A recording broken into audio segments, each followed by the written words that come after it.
File Chat is an important feature of Cider that allows you to upload and analyze files such as PDFs, spreadsheets, documents, and images, and provides relevant answers based on your questions.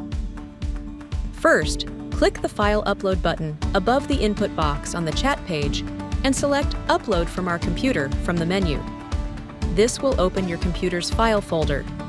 After selecting the file you want to upload, Cider will automatically recognize and analyze it. You can choose to summarize, highlight excerpts, or enter and send commands.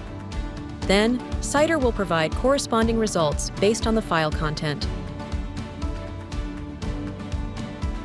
You can also choose to directly drag and drop files from a folder into the Cider sidebar, and Cider will recognize and analyze the file in the same way.